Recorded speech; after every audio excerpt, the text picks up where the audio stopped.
রোদ লাগছে। আসলে রাস্তাটা এতটাই খারাপ আর ঘোলা নেই যে আমাদের পেটের ভিতরে এইরকম রাস্তা, রাস্তায় আমি সহ্য করতে পারছি না। মা ঠিকই বলেছিল যেখানে আসা উচিত নয়। একটা ছোট বোতল ছিল, আমি জল খাচ্ছি যাতে আমার মানে কিছু বাইরে না হয়ে যায়। আমি ভাবলাম যে তাহলে ওষুধটা আনতে হতো। আমার খুবই কষ্ট হচ্ছে, ওষুধ আমাদের হোটেলে আছে। जो हम बना रहे हैं अभी चिकन मोमो बना रहे हैं और आपको अच्छा लगेगा खाने में। और मैं ठीक हूँ, इसका क्या बोलते हैं? मैं ठीक ही छो।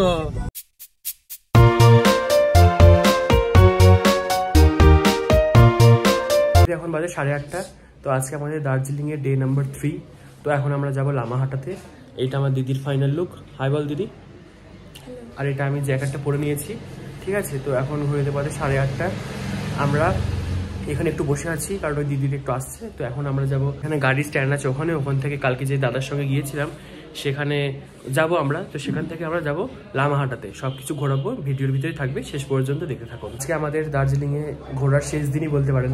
তার কারণ হলো কালকে আমরা বাড়ি চলে যাব, খুবই মন খারাপ করবে। তো আমি একবার হোটেলটা, মানে আমরা যেই হোটেলে আছি, তো হোটেলটা একবার আপনাদের সঙ্গে শেয়ার করে দিই। এই হলো আমাদের হোটেলের নাম, মহাকামনা রেসিডেন্সি। ম্যাল রোড থেকে গোল্ডেন টিপসের পাশ দিয়ে বেশ কিছুক্ষণ হাঁটার পর নিচে যেতেই এই হোটেল আমাদের পড়বে। হোটেলের স্টাফগুলো সবাই বেশিরভাগ বাঙালি আর কয়েকজন দার্জিলিংয়ের। হোটেলে খাওয়া দাওয়ার ব্যবস্থা আছে, কিন্তু আমরা বেশিরভাগ বাইরে থেকে খেয়েছি। আর সকাল সন্ধ্যে চাটা হোটেল থেকে অর্ডার করে খেতাম, আর কয়েকটা পানির বোতল সেটা তো লাগবেই। তো এখন আমরা যাব লামাহাটার ওই সাইডটা। যাওয়ার আগে হোটেলের রিসেপশনটা একবার আপনাদের সঙ্গে শেয়ার করি। ঘড়িতে এখন 8:30 মতো বাজে। আমাদের 9টার সময় যেতে হবে, ব্রেকফাস্ট করার কোনো টাইমই পেলাম না। সে ম্যাল রোড থেকে বেশ অনেকটা দূরেই আমাদের এই হোটেলটা, কিন্তু এখান থেকে কাঞ্চনজঙ্ঘার ভিউ কিংবা পাহাড়ের ভিউ খুব ভালো করে দেখা যায়, সূর্য উদয় দেখতে পাওয়া যায়। চলুন, দিদিরা চলে এসেছি, চলুন আমরা এবার উপরে উঠবো।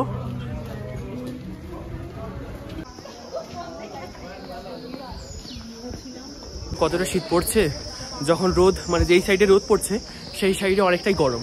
আর এখন যেগুলোতে ছায়া আছে, মানে এই সাইডে রোদ পড়েনি এখনো, ঠিক আছে। তো প্রচন্ড আমার শীত লাগছে, অন্য দিনের তুলনায় আজকে মনে হচ্ছে বেশি শীত লাগছে। তো আমাকে কেমন লাগছে একটু কমেন্ট করতে কিন্তু ভুলবেন না, ঠিক আছে। এই জায়গাটা আগের বার দিদি দার্জিলিং থেকে নিয়ে গেছিলো। আর আপনারা একটু লক্ষ্য করে দেখবেন রাস্তায় মানুষজন একটু কম, ঠিক আছে। এখন যেহেতু 8:30 মতো বাজছে আর দোকানপাটগুলো সব বন্ধ, এখনো সেরকম দোকানপাট কিছু খুলেনি, আস্তে আস্তে খুলছে। চলুন গাড়ির দিকে, গাড়িতে গিয়ে কথা বলছি যে আমরা কোথায় যাব, ঠিক আছে। এই দেখুন আস্তে আস্তে রোদ পড়ছে। যেহেতু আমাদের অনেকটা লেট হয়ে যাচ্ছিল, ওই জন্য আমরা কোনো জায়গায় মানে সেরকমভাবে ব্রেকফাস্ট করিনি। আমরা হোটেল থেকে একটু চা অর্ডার করেছিলাম।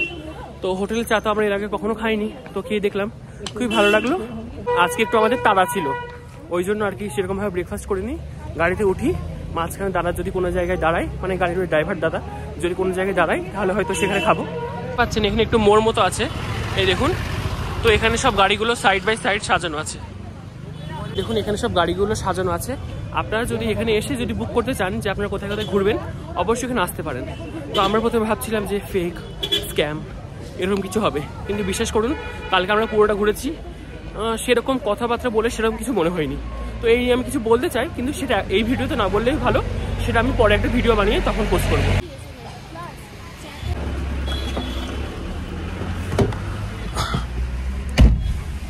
গুড মর্নিং ভাইয়া। Good morning. তো এটা হলো আমাদের দাদা। তো দাদাই আমাদের দার্জিলিংটা পুরো ঘোরাচ্ছে। চলুন, আজকে অনেকটা লেট হয়ে গেছে, আমাদের অনেক দূর যেতে হবে।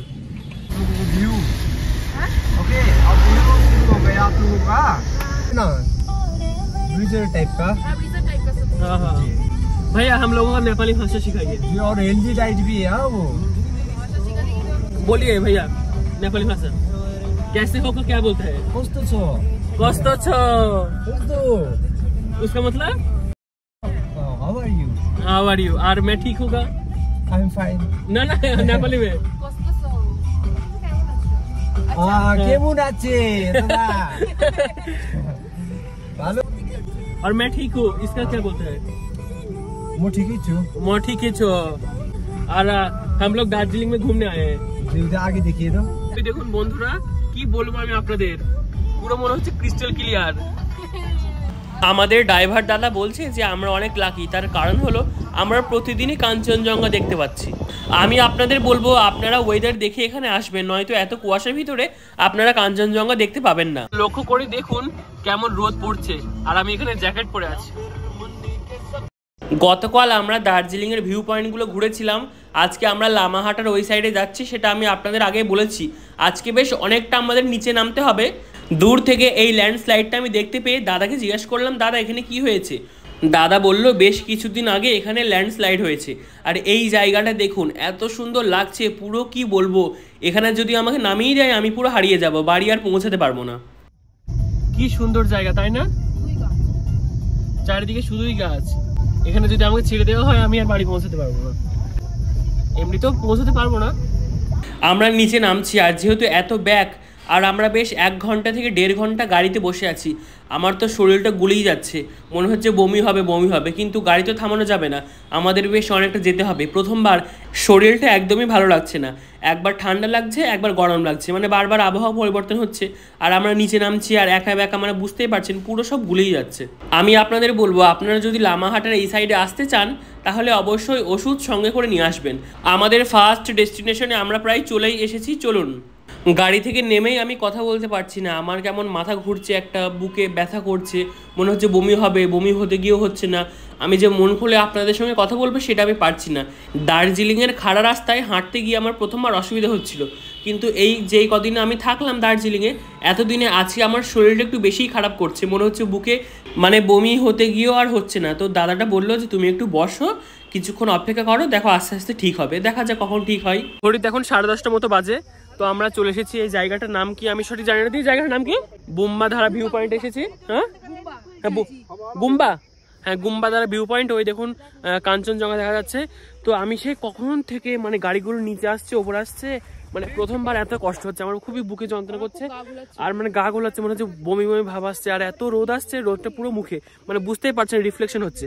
তো রোদটা ঠিক আছে সহ্য করা যাবে, কিন্তু এই যে মানে যে কষ্টটা হচ্ছে, অনেকক্ষণ ধরে গাড়িতে আছি, মানে গাড়িতে থাকলে সাধারণত আমার বমি হয় না, কিন্তু আজকে আমার খুবই কষ্ট হচ্ছে, মনে হচ্ছে বমি হয়ে যাবে, খুব কন্ট্রোল করে আছি। তো এখন এখানে কিছুক্ষণ বিশ্রাম নেব, তারপর আমি ক্যামেরার সামনে অন করছি, ঠিক আছে? ঘড়িতে এখন বাজে 10:30, যেটা আমি আপনাদের বললাম। তো এখন বেশ অনেকক্ষণ ধরে একটু রেস্ট নিচ্ছি, তো এখন একটু হালকা ভালো লাগছে, প্রচন্ড রোদ লাগছে। আসলে রাস্তাটা এতটাই খারাপ আর ঘোলা নেই যে আমাদের পেটের ভিতরে, হ্যাঁ এইরকম রাস্তা, পেটের ভিতরে ঘোলা নেই, মানে ভিউটা সুন্দর কিন্তু উঁচু নিচু হচ্ছে। দিদি বলছে যদি আমি কি রক গার্ডেন যদি যেতাম আমার তো অবস্থা টাইট হয়ে যেত, এই রাস্তায় আমি সহ্য করতে পারছি না। মা ঠিকই বলেছিল যেখানে আসা উচিত নয়। তো ওই দেখুন কি দেখা যাচ্ছে, কাঞ্চনজঙ্ঘা। কালকে দেখা যাচ্ছিল, আজকে পুরো ক্রিস্টাল ক্লিয়ার দেখা যাচ্ছে, যেটা আমরা বুঝতে পারছেন। তো আজকে আমাদের লামাহাটার উদ্দেশ্যে আমরা এসেছি, এখানে যে কটা সাইট সিন আছে সেগুলো আমরা কভার করবো। প্রথম এসেছি এই জায়গাতে গুম্বাধারা ভিউ পয়েন্ট, এখানে কোনো টিকিট নেয়নি, শুধু টি গার্ডেন এখানে সেরকম দেখার মতো এই তো আছে টি গার্ডেনের ছবি তুলুন, আর ওই তো কাঞ্চনজঙ্ঘার ছবি তুলুন। ওই সাইডে একটু দেখা দিদি, ওই সাইডে পুরো পাহাড়ে, আর সেরকম এদিকে থাকা দাঁড়া, ওদিকে রোদের রিফ্লেকশন আসবে। আর প্রত্যেকটা যে সাইট সিন গুলো আছে ওখানে আপনারা মানে টয়লেট তো থাকবেই, আর কিছু খাওয়া দাওয়ার জিনিস থাকবে। তো আমাদের গাড়িতে একটা ছোট বোতল ছিল, তো আমি জল খাচ্ছি যাতে আমার মানে কিছু বাইরে বার না হয়ে যায়। হ্যাঁ, আমি ভাবলাম যে তাহলে ওষুধটা আনতে হতো, আমার খুবই কষ্ট হচ্ছে। ওষুধ আমাদের হোটেলে আছে। হ্যাঁ, ওটা আমার ভুল হয়ে গেল, আমার নিজেরই পাচ্ছে কেমন একটা। ব্যাসিত নাহি, বন্ধ করে দাও। এবার সিনারিওটা দেখিয়ে দাও। এখানে এসেছি আপনাদের বললাম, তো ওখানে একটা নদী দেখতে পাওয়া যাচ্ছে। ওই দেখুন দুটো পাহাড়ের মিলিত এই জায়গায় একটা নদী আছে। তো ওই নদীটার নাম আমি সঠিক জানি না, তো দাদাকে জিজ্ঞেস করে আমি বলবো, ঠিক আছে? আর এখানে কোথায় গেল নদীটা? এখানে এই জায়গাতে একটা নদী আছে, ঠিক আছে? আমি ব্যাক ক্যামেরায় আপনাদের দেখাই। চারিধারে পাহাড়, এই জায়গাগুলোতে এখানে একটা নদী আছে, ঠিক আছে? আর ওখানে যেগুলো সাদা দেখতে পাচ্ছেন ওখানে নদী আছে। এই যে পাহাড়ের গায়ে যেটা দেখতে পাচ্ছেন সব পাহাড়গুলো সবুজ, আর ওই পাহাড়গুলো এখানে ল্যান্ডস্লাইড হয়েছে, ওই জন্য হয়তো এরকম হয়ে গেছে। না এত দূর আসা, এই দেখুন কাঞ্চনজঙ্ঘাটা কি সুন্দর লাগছে, আর কাঞ্চনজঙ্ঘার গায়ে মনে হচ্ছে এই বাড়িগুলো বসে আছে, তাই না? জুম করে এতটা সুন্দর লাগছে, এতটা বড় লাগছে। আর ওইদিকেও একটা নদী আছে, এই যে ছোট্ট নদী, এই এখানে একটা আছে, আর ওইখানে একটা আছে। তো বেশ অনেকক্ষণ ছবি তোলার পর তো এখন আমরা যাচ্ছি কিছু খেতে, নয়তো শরীর একদম গোলাচ্ছে একদম। এখনো ঠিক আছে, যেহেতু সকাল থেকে কিছু খাইনি, চা ছাড়া হোটেল থেকে চা খেয়ে এসেছি। এই দেখুন আমরা উপরে উঠেছি, ঘোড়া নিয়েও ইনি উপরে উঠেছে।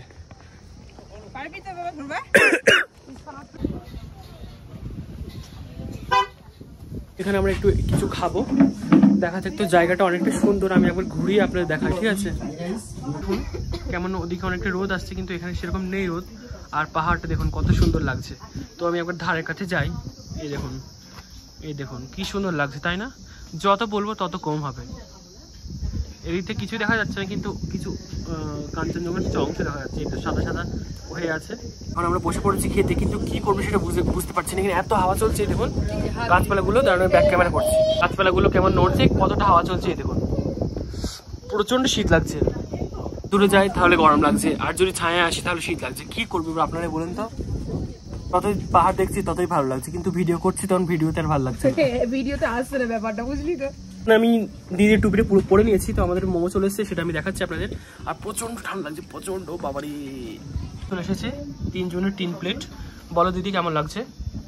তোকে একটু অন্ধকার লাগছে, তাও তুই বল। আমার মনে হচ্ছে কালকে যেটা খেয়েছিলাম দেখে পাচ্ছে তার থেকে এটা ভালো। বাবারে, এটা তার থেকে ভালো দিদি তোমার?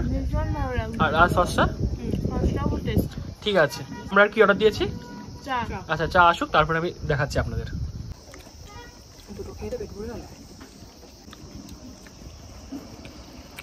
আমরা এখানে মোমো খেতে এসেছিলাম, তো দেখছি এই দিদি ভাইরা মোমোগুলো বানাচ্ছে। তো আমি বললাম ভিডিও করবো, তো ওনারা বললো হ্যাঁ ভিডিও করো। तो अब हिंदी में बात कर सकते हैं? हाँ तो बोलिए। फास्ट फूड है जो हम बना रहे हैं, अभी चिकन मोमो बना रहे हैं। हाँ। और आपको अच्छा लगेगा खाने में? हाँ, अच्छा तो लगा। अच्छा लगा ना आपको भी? ये क्या है? ये मैदा है। हाँ, मैदा को कैसे डो बनाते हैं। हाँ। मैदा का डो बनाते हैं, फिर छोटा छोटा बॉल काट के उसका छोटा छोटा ऐसे बनाते हैं। हाँ। फिर उसको स्टफिंग भर के मोमोज बनाते हैं। स्टफिंग पहले से होता है ना? स्टफिंग पहले से चिकन का स्टफिंग है। चिकन का। फिर ये स्टीम में स्टीम के लिए रेडी। এই দেখুন বলছে একটা ডেস্কিতে 50 পিস মোমো ধরবে। এই দেখুন। আচ্ছা, হাই বল दीजिए। ঠিক আছে, চাই আয়েগা। মোমো বানাচ্ছে, আমি বলছি ভিডিও করবো, ওনারা বলছে হ্যাঁ করো। বললো ওদের স্টাফিং এর ভিতরে কিছু একটা থাকে, যেটা আমি দেখে বুঝলাম। কি করে মোমো এখানে কি করে মোমো বানানো হয় সেটা আমি আপনাদের দেখালাম। তো এবার চায় চলে এসেছে, খুব শীত লাগছে, একটু খেয়ে টেস্ট করি, বলি কেমন চাটা। তাতেও তাই এমন একটা জিনিস ওরা দেয় যেটা আমরা দিতে পারি না। আমরা যদি চা পাতা কিনে নিয়ে যাই বাড়িতে, দিদি কিনে নিয়ে গেছিল আগের বার, কিন্তু বানিয়েছি, কিন্তু সেরকম চা মানে এখানকার মতো টেস্ট আসে না, মোমোতেও সেই। তো খাওয়া হয়ে যাক, দেখা যাক নেক্সট পয়েন্টে আমরা কোথায় যাই।